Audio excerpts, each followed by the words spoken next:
Bom dia, pessoal. Tudo bem? Vamos falar de Natal. Graças a Deus. Mais light, né? Natal é uma... O que é isso aí? Eu não tinha visto ainda. Isso saiu nas redes sociais da igreja? Pô, eu perdi essa, gente. É que a semana foi meio atribulada, sabe como é? Ficou até bonitinho, legal. Beleza. Gente, então, vamos começar o nosso Natal, né? A gente vai começar a falar sobre as coisas de Natal. A gente voltou a dezembro agora, né? Estamos iniciando aí o último mês do ano.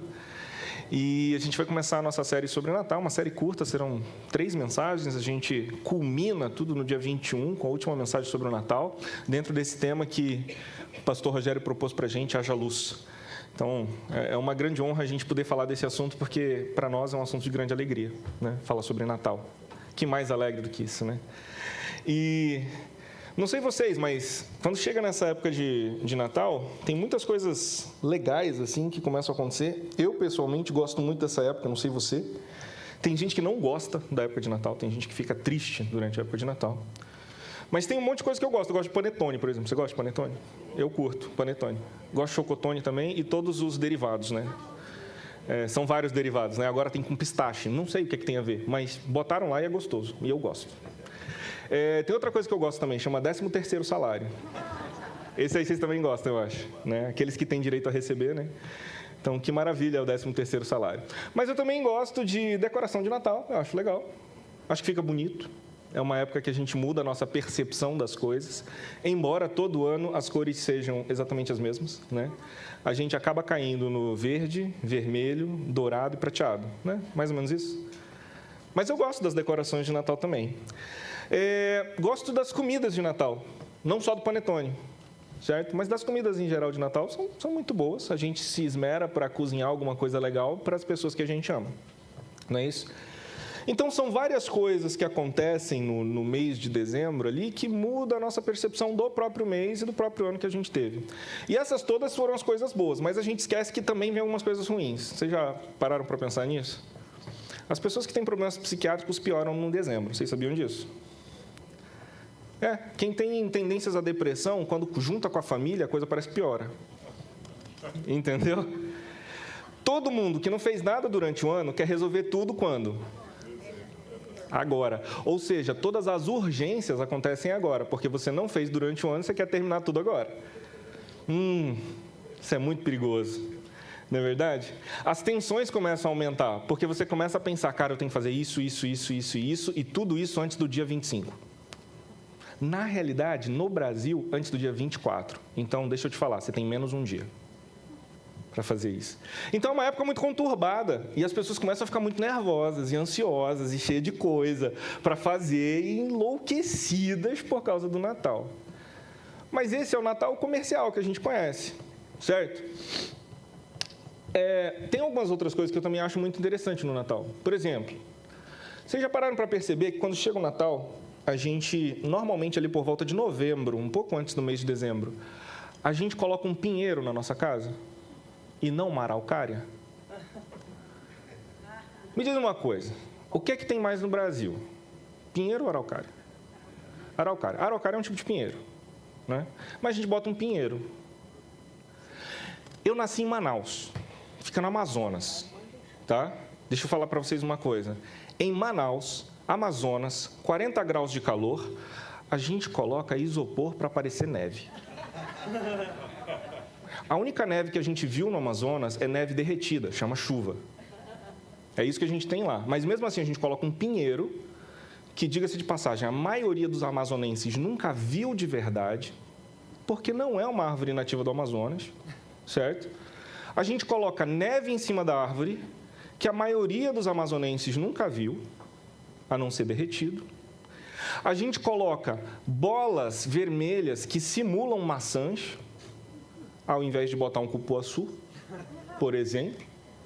Essa sim, uma jaca, só que ia pesar muito, ia cair o pinheiro, não é verdade? Ou seja, é muito interessante o fato de que, na realidade, nossa cultura assimilou coisas de outras culturas para que a gente pudesse ter o nosso Natal. Que interessante, né? E a gente curte do mesmo jeito. E é legal do mesmo jeito. Por exemplo, o pinheiro. Vocês sabem de onde surgiu o pinheiro no Natal? Alguém tem noção disso? A árvore de Natal era, na realidade, parte das comemorações ali na região da Europa. Isso desde muito tempo, eram comemorações pagãs de inverno. E eles colocavam coisas para enfeitar os pinheiros, que lá eles têm pinheiro. Era uma forma de comemoração. As maçãs eram penduradas. Teve um pessoal lá na Alemanha, os padeiros alemães, que começaram a enfeitar arvorezinhas com maçã no final do ano, no inverno. E foi daí que veio esse negócio de botar bola em árvore de Natal. E o Papai Noel? A gente esqueceu de falar desse, né? Nós temos o maior Papai Noel do mundo, gente. Em Londrina. Estão ligados? Eu ainda não fui lá, depois eu vou. A gente tem o maior Papai Noel do mundo. Olha só que honra. Londrina tá top mesmo, né? Tem algumas coisas que eu não entendo na cidade, mas tá bom.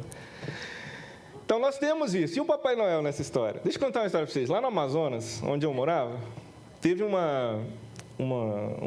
determinado ano, que o prefeito, ele se atentou para essas coisas e achou que Papai Noel não era uma ideia muito amazônida. Então, o que ele resolveu fazer? Na decoração de Natal, ele fez micos de Natal. Ele colocou em todos os postes micos de luzinha com o gorrinho. E ninguém entendeu nada. Foi o pessoal olhou e falou, gente, o que está acontecendo? Micos de Natal. Mas e o Papai Noel, gente? De onde vem esse Papai Noel aí que a gente vê todo dia? E que chega, a gente nunca sabe se vem de trenó ou de helicóptero, porque aqui, pelo visto, chega de helicóptero, às vezes, né? Ou de caminhão, já vi ele chegando de caminhão, certo? Não sei se no Polo Norte tem caminhão. Deve ser escorregadio, né? Bom, de qualquer forma, de onde vem ele? Bom, na realidade, a gente tem várias explicações para isso, né? Vocês já pararam para pensar? São Nicolau, por exemplo, um bispo do século IV, certo? Que era conhecido por ajudar pobres e crianças, e daí vem. E aí, São Nicolau já é retratado iconicamente, ou seja, através de desenhos, já há muito tempo, nada novo, não. Só que aconteceu uma coisinha em 1930. 1930, a Coca-Cola viu que só vendia no verão e não vendia no inverno. Não o nosso verão e não o nosso inverno. Porque a gente não é muito importante para eles. É lá em cima mesmo, Estados Unidos. E aí falaram, a gente tem que vender Coca-Cola no inverno. Como que a gente faz? Tem o Natal. O Natal é bacana. Todo mundo gosta de Natal. Vamos pegar São Nicolau e vamos dar uma roupa especial para ele. Que cor? Vermelho. Vermelho Coca-Cola. E bota uma garrafa de Coca-Cola na mão dele. E a gente tem o nosso Papai Noel de hoje. Por quê? Porque antes, São Nicolau podia estar vestido de verde, podia estar vestido de azul, podia estar vestido de vinho, que era uma cor bastante comum para eles. Mas hoje o nosso Papai Noel, ele é vermelho. E você imediatamente, quando vê o Papai Noel, sente aquela refrescância na boca. Por que eu estou falando tudo isso? Porque tudo isso é o que é vendido para a gente no Natal. E a gente compra. E a gente curte a parte comercial, mercadológica do Natal. E, de verdade, tudo bem. Eu não vejo problema nenhum em você ter uma árvore de Natal na sua casa. Pode ter. Você pode brincar de dar presente para as pessoas. Eu até sugiro que você faça isso não só no Natal. Faz em outros momentos também, né? É uma boa prática. Se reunir com a família. Pô, legal. Faça isso também em outros momentos. Acho que vale a pena. Mas a gente continua consumindo o Natal dessa forma. E eu sei que dentro da igreja, isso aí já é um papo muito batido. Comercialidade do Natal, tudo mais. A gente tem que corrigir o nosso Natal e ser mais cristão no nosso Natal. Então, vamos falar sobre o Natal cristão. Falando sobre o Natal cristão, eu preciso dizer para vocês, pasmem. Jesus não nasceu dia 25. Uau! Nem 24.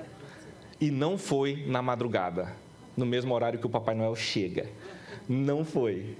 Então, pasmem, não era isso que estava acontecendo quando, lá no século IV também, foi decidido pela Igreja Católica Apostólica Romana que se comemoraria o Natal no dia 25 de dezembro, a mesma data de uma outra comemoração pagã chamada Natalis Solis Invictus, o nascimento do Sol Invicto. Então, a Igreja Católica Apostólica Romana faz o paralelo e fala: o nosso Sol da Justiça nasceu nessa mesma data, portanto, vamos comemorar o nascimento de Jesus. Mas deixa eu te falar uma coisa, qual o problema disso? Porque muita gente aponta o dedo para o Natal e fala: Natal não é uma data cristã, é uma data pagã. Querido, qualquer data que você escolher, vão inventar alguma coisa pagã para ser. Lamento. Mas eu quero te dizer o seguinte: é justo, é correto, é bom, é viável, é cristão comemorar o fato de que o teu Salvador nasceu. Então, que seja no dia 25. Ah, não, eu quero comemorar em janeiro. Boa sorte. Não vai ter muita gente com você, mas boa sorte, porque em janeiro já está todo mundo sem dinheiro, né? A gente gasta tudo em dezembro, e em janeiro a gente está segurando as coisas tudo e devendo para o banco ainda. Eita, misericórdia. Então, assim, que seja dia 25 de dezembro. Qual é o problema com isso, não é verdade? Bom, falamos muito já de Natal. Outros natais. Vamos falar do nosso Natal. Pega a sua Bíblia e vamos para o relato que eu prefiro. Assim, eu acho mais legal esse relato. Eu acho que é por causa da minha identificação com essa pessoa que escreveu, que é o livro de Lucas. Então, abre no livro de Lucas aí, bem no início. E eu quero apontar para vocês um trecho que, para mim, ele é um trecho muito interessante dentro do contexto de Natal. E a gente vai começar com ele. A gente não vai ficar nele, a gente vai começar com ele. Então, deixe sua Bíblia a postos aí, vamos ver se você é bom de biblada. A gente vai para Lucas 2 e o relato está nos versículos de 8 a 15. E eu acho muito interessante porque a gente tem dois grupos de personagens muito antagônicos aqui. E eu queria apontar esse antagonismo e focar num desses grupos. Vamos ler? Lucas 2, de 8 a 15, diz o seguinte. Minha versão é um pouco diferente dessa. Essa é qual? NAA. Tá bom, não tem problema. Havia pastores que estavam nos campos próximos e durante a noite tomavam conta dos seus rebanhos. E aconteceu que um anjo do Senhor apareceu-lhes, e a glória do Senhor resplandeceu ao redor deles, e eles ficaram aterrorizados. Mas o anjo lhes disse: não tenham medo, eu estou trazendo boas novas de grande alegria que são para todo o povo. Hoje, na cidade de Davi, lhes nasceu o Salvador, que é Cristo o Senhor. E isto vai lhes servir de sinal. Encontrarão o bebê envolto em panos, deitado numa manjedoura. De repente, uma grande multidão do exército celestial apareceu com o anjo, louvando a Deus e dizendo: glória a Deus nas alturas, e paz na terra aos homens aos quais ele concede o seu favor. Quando os anjos os deixaram e foram para o céu, os pastores disseram uns aos outros: vamos a Belém e vejamos isso que aconteceu e que o Senhor nos deu a conhecer. Esse texto mostra dois grupos bem distintos, assim. O primeiro grupo é o grupo dos pastores, a gente não tem muita dúvida. A gente lê o texto, tem dois grupos, a gente tem pastores e a gente tem anjo. Só tem esses dois personagens no texto, gente, não podemos inventar outro, beleza? Vamos começar com os pastores. Por que eu acho muito interessante essa questão dos pastores? Vejam, o primeiro anúncio de que Jesus tinha nascido foi dado a essas pessoas. Agora, quem são essas pessoas? Quem são esses pastores? Cara, pastor é aquele cara que cuida de ovelha, de gado, de bicho, certo? E que para a religião judaica é um trabalho meio ruim, sabe? Porque vai lidar com o quê? Vai lidar com excrementos animais, vai lidar com sangue. Sabe o que é que isso significa para o judeu? Que essa pessoa ela está cerimonialmente impura. O que significa estar cerimonialmente impuro para o judeu? Ele não pode participar das atividades religiosas de forma intensa ali, certo? Ou seja, o primeiro anúncio sobre a chegada de Jesus a esse mundo é dada a um grupo que religiosamente não poderia participar da forma como estavam de um evento religioso. Que legal, né? Sabe por quê, gente? Eu acho isso muito legal. Porque quando nós, quanto cristãos, somos alcançados por Jesus, nós estávamos cerimonialmente impuros. Mas Ele nos dá a conhecer que Ele existe e que Ele nos salvou. Então, na realidade, pensando desta forma, o fato da anunciação do nascimento de Cristo ter se dado aos pastores é uma imagem de quem nós somos. Cerimonialmente impuros, não podemos participar disso, porque Deus não nos deu a conhecer dele. Mas no momento em que isso acontece, o Evangelho é para nós. Esse é o primeiro grupo, e não é nele que eu vou focar hoje. Eu quero focar no segundo grupo. O segundo grupo de personagens ali é o grupo dos anjos. Primeiro aparece um anjo, e junto com esse anjo aparece a glória de Deus resplandecendo naquele lugar. Eu não sei o que isso significa, porque eu não estava lá. Pode ser tanta coisa, certo? A glória de Deus já foi retratada como fumaça, certo? Como luz, como, sei lá. Mas eu sei que o texto fala que a glória de Deus resplandeceu naquele lugar. E é feita a anunciação de que Jesus nasceu na cidade de Belém. E o que acontece depois disso? O Jailton sabe. Apareceu um coral, né? Acredito, não por mal, viu, gente? Mas provavelmente com vozes melhores. Porque eram vozes angelicais. Não que a gente esteja muito atrás disso, nós estamos perto.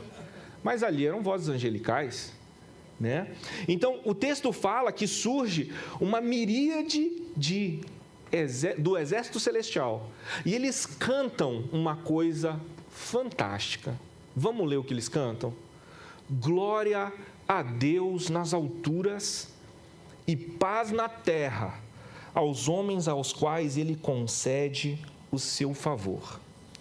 Gente, por que os anjos estão cantando? Vamos mudar a pergunta? Quantas vezes na Bíblia a gente encontra anjo cantando? Vocês sabem? Pararam para pensar nisso? Onde que tem anjo cantando na Bíblia? 2 lugares.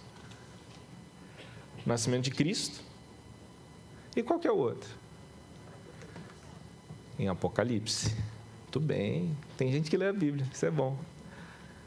Então, quando todas as coisas chegam ao seu apogeu e que Cristo retorna, os anjos cantam novamente. Isso no Apocalipse.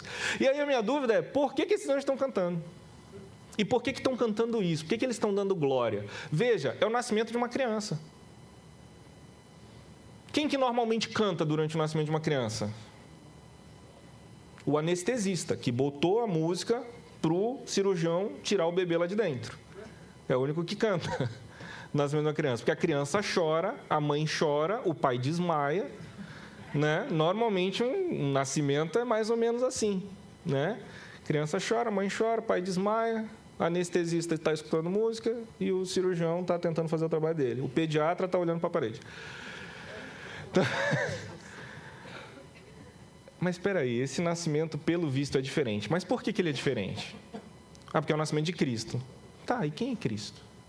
Eu consigo pensar, na minha cabeça humana, mortal, limitada, em 3 motivos pelos quais esse nascimento merecia um cântico angelical. E eu vou focar em um deles só. Tá? Hoje vocês vão chegar mais cedo em casa, não foi igual da outra vez que eu deixei vocês com fome até 1h da tarde. Hoje vocês vão conseguir almoçar. Primeiro motivo, o cumprimento de profecias. Você já parou para pensar sobre isso? Se você conhece bem a Bíblia, você sabe que o nascimento de Cristo ele foi precedido, muitíssimos anos antes, de profecias, de coisas que falavam que Jesus viria. Então, uma das coisas que eu acredito que é um grande motivo para esses anjos estarem cantando é eles estarem visualizando o cumprimento das profecias que tinham sido feitas muito tempo atrás. Mas esse não é o nosso foco hoje. Esse será nosso foco em outro momento. Certo? O segundo motivo que eu penso que esses anjos teriam para glorificar Deus dessa forma e com essas palavras é o fato deles estarem presenciando um milagre. Você já presenciou um milagre? Milagre real. Para isso, talvez seja necessário a gente definir o que é milagre, para você saber se você já presenciou. Milagre, basicamente, é algo que não pode ser definido ou explicado por um evento natural. Certo? É algo extranatural. Alguns preferem a palavra sobrenatural. Certo? Então, você já presenciou um milagre? Os anjos aqui estavam presenciando um milagre. Que milagre eles estavam presenciando aqui? Veja, em Lucas 1, só voltando uma página do que vocês tinham acabado de ler, a gente entende por que era um milagre. Lucas 1, 26 a 35 diz o seguinte: no 6º mês, Deus enviou o anjo Gabriel a Nazaré, cidade da Galileia, a uma virgem prometida em casamento a certo homem chamado José, descendente de Davi. O nome da virgem era Maria. O anjo, aproximando-se dela, disse: alegre-se, agraciada, o Senhor está com você. Maria ficou perturbada com essas palavras, pensando no que poderia significar essa saudação. Mas o anjo lhe disse: não tenha medo, Maria, você foi agraciada por Deus. Você vai ficar grávida e dará à luz a um filho, e lhe porá o nome de Jesus. Ele será grande, será chamado Filho do Altíssimo. O Senhor Deus lhe dará o trono de seu pai Davi, e ele reinará para sempre sobre o povo de Jacó. Seu reino jamais terá fim. Perguntou Maria ao anjo: como que isso vai acontecer se eu sou virgem? O anjo respondeu: o Espírito Santo virá sobre você, e o poder do Altíssimo a cobrirá com sua sombra. Assim, aquele que há de nascer será chamado Santo, Filho de Deus. Esse é um milagre.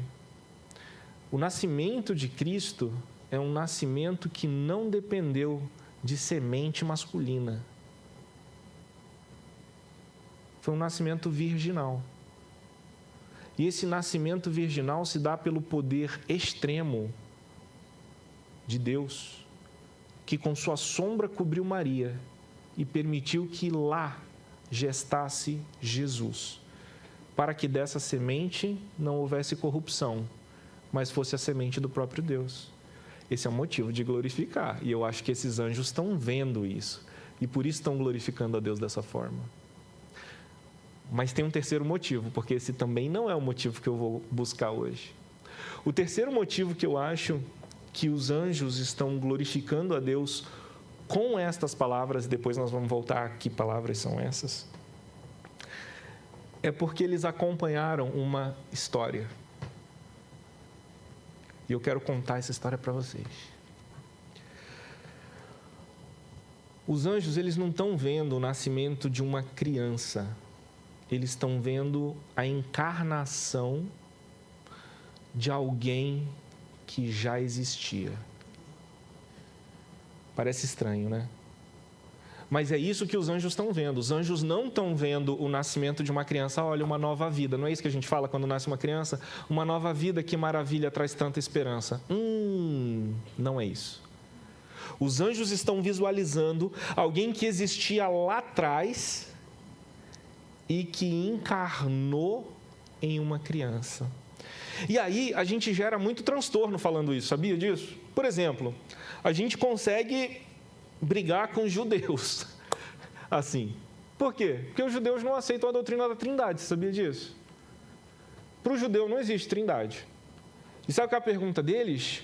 Onde está o Filho, já que existe uma Trindade, Deus Pai, Deus Filho e Deus Espírito Santo, onde está o Filho no Velho Testamento? Pega a sua Bíblia, de novo, e vai para Provérbios. Vai para Provérbios, capítulo 30, a gente vai ler do versículo 1 a 4.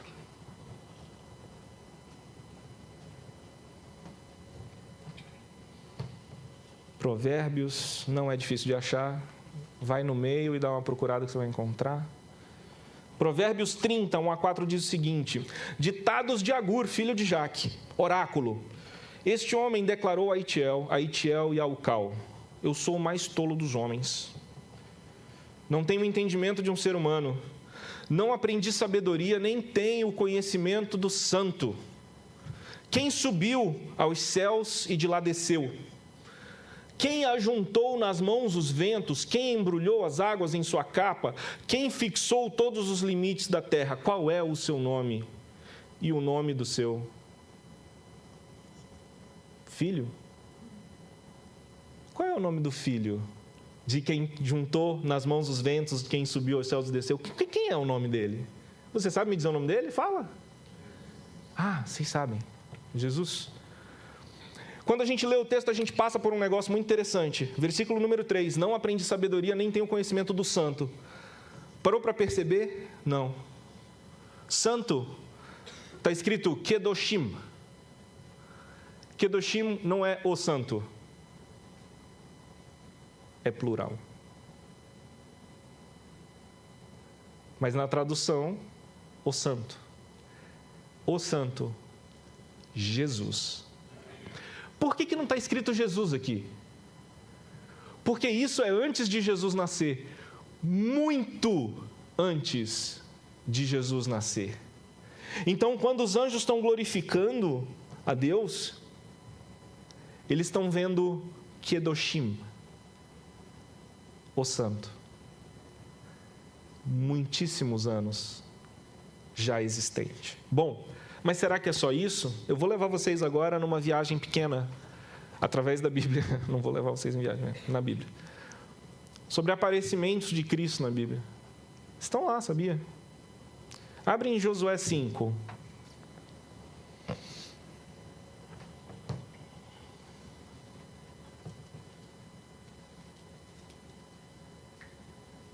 Josué 5, versículo 13 a 15, diz o seguinte: estando Josué já perto de Jericó, olhou para cima e viu um homem de pé, empunhando uma espada. Quero botar vocês no contexto. Eles estão se preparando para entrar em Jericó.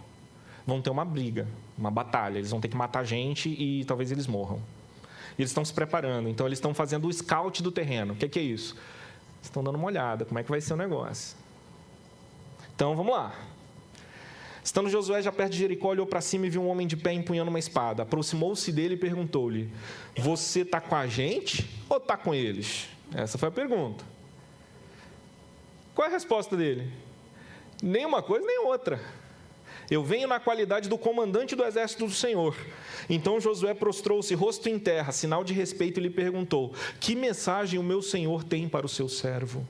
O comandante do exército do Senhor respondeu: tire as sandálias dos seus pés, pois o lugar em que você está é santo. E Josué as tirou. E aí aqui surge um monte de dúvida, né? Surge: como você sabe que é Jesus? Queridos, a inferência mais tranquila de falar para vocês é o seguinte: se fosse um anjo, ele jamais teria aceitado que alguém se prostrasse diante dele. Porque o anjo tem plena consciência de que o único que merece adoração e louvor é Deus. É Jesus Cristo. É uma inferência simples. Mas não tem só aí, não. Vai para Juízes. Juízes, capítulo 6, versículo 11 a 18. Esse já é mais difícil de encontrar, né? Gênesis, Êxodo, Levítico, Números, Deuteronômio. Oi? É depois de Josué. Depois de Josué. Isso, pronto. Juízes 6.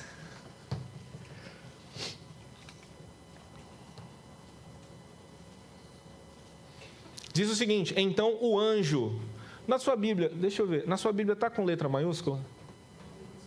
Tá? Deve ser um anjo especial, né? Então o anjo do Senhor veio e sentou-se sobre a grande árvore de Ofra, que pertencia ao Abiezrita Joás. Gideão, lembra dele? Filho de Joás, estava malhando trigo num tanque de prensar uvas para escondê-lo dos midianitas.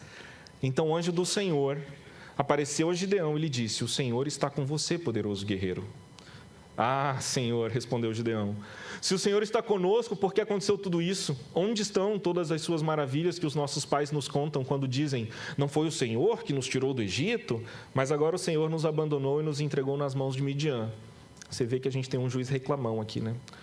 O Senhor se voltou para ele e disse: com a força que você tem, vá libertar Israel das mãos de Midian. Não sou eu que estou enviando você? Ah, Senhor, respondeu Gideão, como posso libertar Israel? Meu clã é o menos importante de Manassés e eu sou o menor da minha família. Eu estarei com você, respondeu o Senhor, e você derrotará todos os midianitas, como se fossem um só homem. E Gideão prosseguiu: se de fato posso contar com teu favor, dá-me um sinal de que és tu que estás falando comigo. Peço-te que não vás embora, até que eu volte e traga a minha oferta e a coloque diante de ti. E o Senhor respondeu: esperarei até você voltar.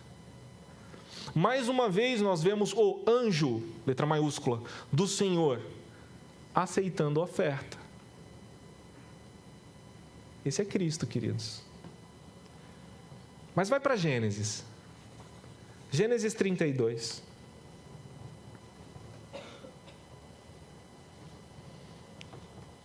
Gênesis 32, versículo 22 a 30. Diz o seguinte: naquela noite, Jacó levantou-se, tomou suas 2 mulheres, olha o problema que ele tinha, suas 2 servas e seus 11 filhos para atravessar o lugar da passagem de Jaboque. Depois de havê-los feito passar o ribeiro, fez passar também tudo o que possuía, mandou tudo na frente. E Jacó ficou sozinho. Então veio um homem que se pôs a lutar com ele até o amanhecer. Quando o homem viu que não poderia dominá-lo, tocou a articulação da coxa de Jacó de forma que lhe deslocou a coxa, enquanto lutavam. Então o homem disse: deixe-me ir, pois o dia já desponta. Mas Jacó lhe respondeu: não te deixarei ir, a não ser que me abençoes. O homem lhe perguntou: qual o seu nome? Jacó, respondeu ele. Então disse o homem: seu nome não será mais Jacó, mas sim Israel, porque você lutou com Deus e com homens e venceu. Prosseguiu Jacó: peço-te que digas o teu nome. Mas ele respondeu: por que me perguntas o meu nome? E o abençoou ali. Jacó chamou aquele lugar de Peniel, porque ele disse o seguinte: eu vi Deus face a face, e a minha vida foi poupada. Mais um aparecimento. Será que é só? A gente pode ficar aqui o dia inteiro. Vai para Gênesis 18. Você já está em Gênesis? Só vira umas páginas aí, vai para 18. 1 a 14. E esse aqui eu acho muito interessante porque retrata exatamente como nós somos, como seres humanos. Esse aparecimento aqui é fantástico, principalmente por causa da resposta que é dada pelos humanos nessa história aqui. O Senhor apareceu a Abraão perto dos carvalhos de Manre, quando ele ainda estava sentado à entrada da sua tenda na hora mais quente do dia. Abraão ergueu os olhos e viu 3 homens em pé a pouca distância. Quando os viu, saiu da entrada de sua tenda, correu ao encontro deles e curvou-se até o chão. Disse ele: meu senhor, se mereço o teu favor, não passe pelo teu servo sem fazer uma parada. Mandarei buscar um pouco da água para que lavem os pés e descansem embaixo dessa árvore. Vou trazer-lhes também o que comer, para que recobre forças e prossigam pelo caminho, agora que já chegaram até este seu servo. Está bem, faça como está dizendo, responderam. Abraão foi apressadamente à tenda e disse a Sara: depressa, pegue 3 medidas da melhor farinha, amasse, faça uns pães. Depois correu ao rebanho, escolheu o melhor novilho, deu a um servo que se apressou em prepará-lo. Trouxe então coalhada, leite e novilho que haviam sido preparados e os serviu. Enquanto comiam, ele ficou perto deles, em pé, embaixo da árvore. Onde está Sara, a sua mulher? Perguntaram. Ali na tenda, respondeu ele. Então disse o Senhor: eu vou voltar na primavera, e Sara, a sua mulher, terá um filho. Sara escutava a entrada da tenda atrás dele. Abraão e Sara já eram velhos, de idade bem avançada, e Sara já tinha passado da idade de ter filhos. Por isso riu consigo mesmo, quando pensou: depois de já estar velho e meu senhor já idoso, ainda vou ter esse prazer. Mas o Senhor disse a Abraão: porque Sara riu e disse: poderei realmente dar luz agora que sou idosa? Existe alguma coisa impossível para o Senhor? Na primavera eu vou voltar, e Sara terá um filho. Mais uma aparição. Mas sabe, nenhuma dessas é a mais famosa. Pararam para pensar? Qual é a mais famosa? A mais famosa é essa. Abre em Daniel. Daniel capítulo 3, versículo 24 e 25.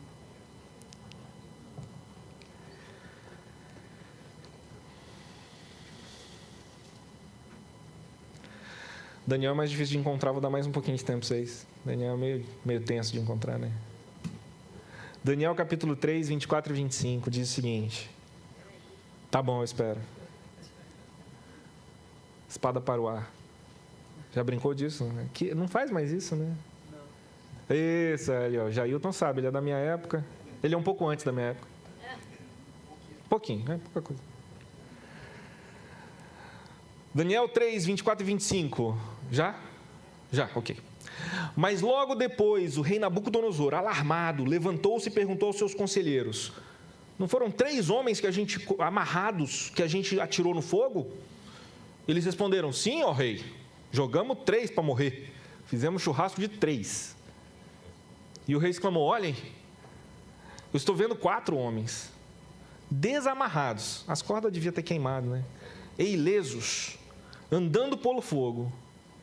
E o quarto se parece com o filho dos deuses. Enquanto Sadraque, Mesaque e Abdenego estavam na fornalha, eles não estavam sozinhos lá.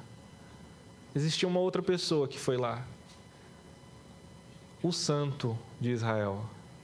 Aquele que Agur pergunta o nome. Aquele que visitou Abraão.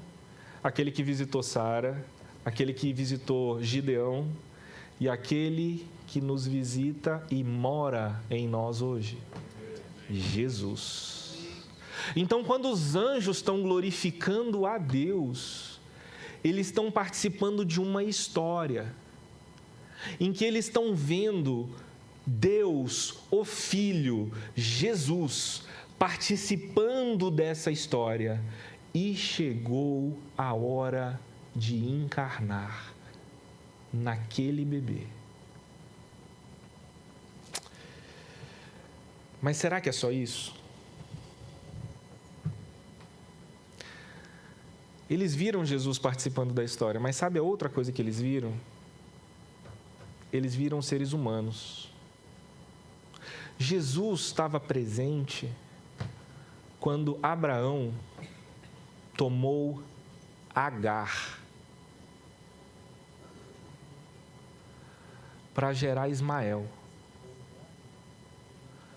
Jesus estava presente quando Davi, do alto do seu palácio, cobiçou no seu coração aquela bela senhora que tomava banho. Jesus estava presente quando os reinos de Israel foram tomados por outros países pelo fato de ignorarem os constantes avisos dos profetas. Jesus estava presente quando eu e você pecávamos. Jesus estava presente quando Adão tomou aquele fruto das mãos de Eva e desobedeceu a Deus. E mesmo assim, no auge, ele decide obedecer a Deus Pai e encarnar num bebê fadado a morrer. Mas Jesus não viu só isso. Passa a sua Bíblia para o início de tudo e vai para Gênesis 1. É só abrir no início. Gênesis 1, versículos 1 a 3, diz o seguinte: no princípio Deus criou os céus e a terra. A terra era sem forma e vazia, trevas cobriram a face do abismo, e o Espírito de Deus se movia sobre a face das águas. E disse Deus: haja luz, e houve luz. O versículo 3 diz o seguinte: Vaiomer Elohim, Elohim, plural. Jesus estava no início quando ele fala: haja luz. Cristo é o verbo de João 1. O verbo haja é Jesus. E ele falou haja luz lá atrás, porque ele já existia antes disso. E nessa noite, ele fala de novo, haja luz. Ele, que é luz, encarna num bebê e traz luz para as nossas trevas. Então, quando os anjos eles estão cantando glória a Deus nas alturas, eles estão falando glórias a esse Deus que criou esse universo, que viu a queda do homem, que viu Abraão fazer um monte de besteira na vida dele, Jacó fazer um monte de besteira, enganar os outros, viu Gideão ser até certamente covarde por não querer ir para frente, que viu todo mundo na humanidade descendo cada vez mais profundamente nos seus problemas, nos seus pecados, no seu egoísmo. Esse Deus que falou haja luz lá, vem para essa treva que nós estamos vivendo e fala, chega, haja luz. E se você confiou nisso, você tem luz, porque você tem Jesus. E as trevas que você vivia, você já não vive mais, porque agora a sua vida é de luz.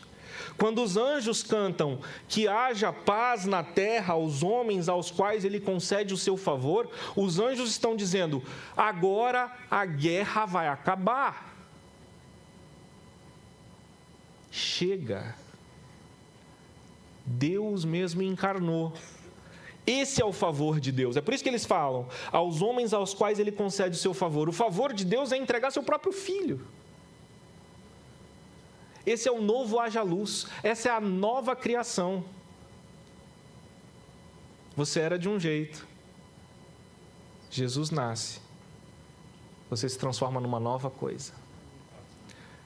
Queridos, isso é Natal. E se isso não for motivo para você celebrar, precisamos conversar, porque tem alguma coisa errada aí. Quando você for celebrar o Natal, não celebra um bebezinho. Celebra o Deus eterno, que se colocou num bebezinho para que você pudesse ter a vida que você tem e que você ainda vai ter, porque não termina. Amém? Vamos orar?